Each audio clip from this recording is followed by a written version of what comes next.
Hi there. So it finished as a loss for us on penalties today against Sporting Lisbon. Your thoughts on the game? I'm so over that, man.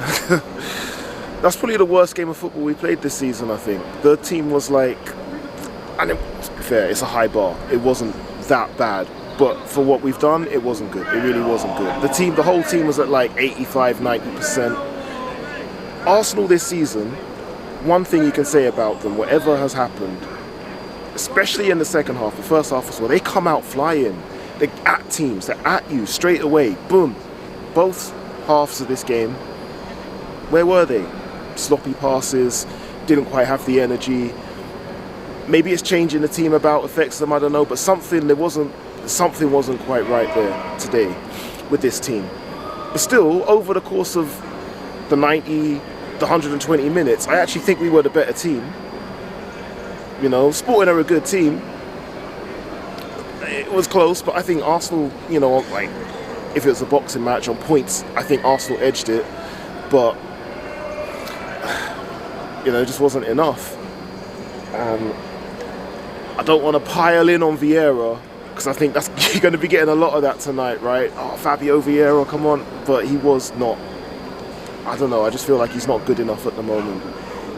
He's got the skill, but he just seems a little bit behind the rest of the players, like, you know, like keeping up with the game, the pace of the game and everything, and physically as well. And it's not just physicality, because we've seen players that aren't that big, aren't that strong, like Santi Cazorla, Mesut Ozil, players like that who are playing in midfield, who are doing big things, man. They can actually go out there and play. So I think it's a little bit of a mentality thing as well. But there are a lot of players that first season in the Premier League they struggle and then they get better, like Robert Pires, for example, and he's a legend. So, you know, I still hold out hope for Vieira, but he wasn't really on it today. Big disappointment. Their keeper had a few good saves as well. 9 times out of 10 we probably win this game. So I'm trying to focus on the positives, because it was bad, but it wasn't that bad. You know, we kept going all the way. And I'm not worried about, I've seen some of the guys before saying they're worried about, oh, this might set the tone now for the rest of the season.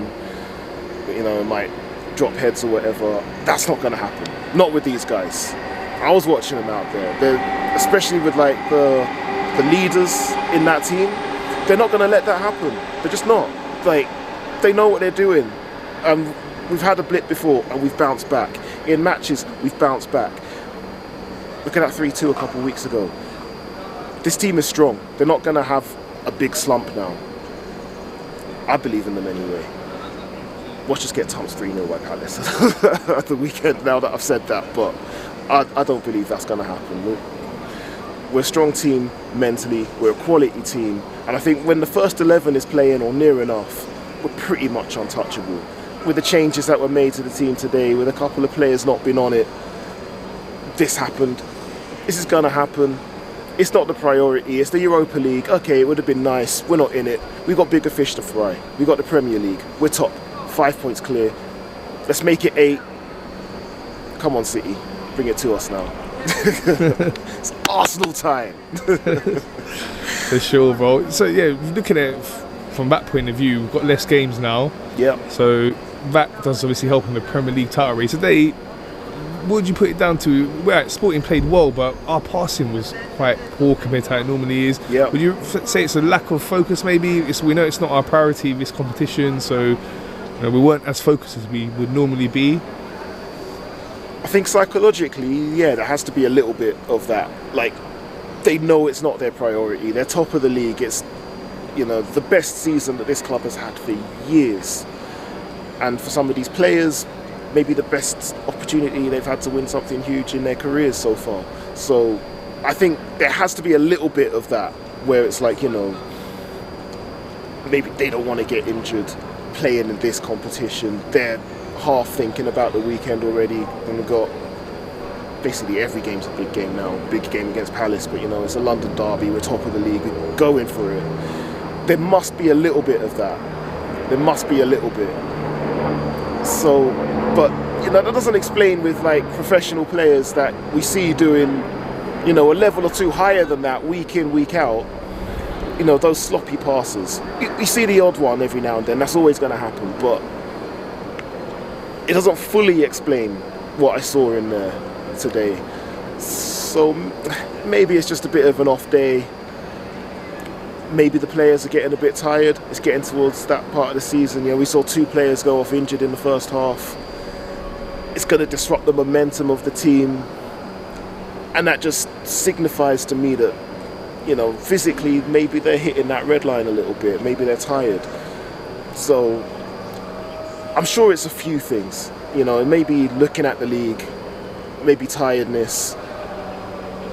Sporting played well, but we're going to play better teams than them most of the time in the Premier League. So, yeah, credit to them. They're a good team. They got great fans. But yeah, there's a lot of reasons why we didn't win it today. But I think most, if we played that game again tomorrow, we'd probably win it.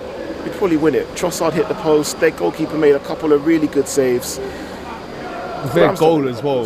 That goal normally, 9 times out of 10, doesn't go in. That's a freak of a goal. Yeah. That's a freak of a goal. I mean, hats off to them. It was a great strike, right? If Arsenal scored that, I'd be going crazy. But it's a freak of a goal. And it took that and then obviously a penalty shootout to beat us. Yeah, it hurts, but you know what, we move on. So Crystal Palace next. Today's going to have been draining, not just mentally but physically, playing 120 minutes, going to a penalty shootout. So it's going to be really key for us to recover quick, because that game's only 2 days away now. And then on to Crystal Palace. Yeah, we just got to take it to Palace on Sunday now. I hope that they can rest up enough. 120 minutes and penalties. Physically, it's going to be a drain on the players, but Gabby only played the first half. Saka, Odegaard, these guys only came on later in the game, so hopefully they're not too tired. It's just about now getting prepared, getting in the training, and being ready to face Palace, who are a good team and always seem to do quite well against us. So they don't give you much time on the ball. They're quick, but I believe in these guys. I really do. Today was an off day, probably for a bunch of reasons. I've got faith. Keep up the faith, guys.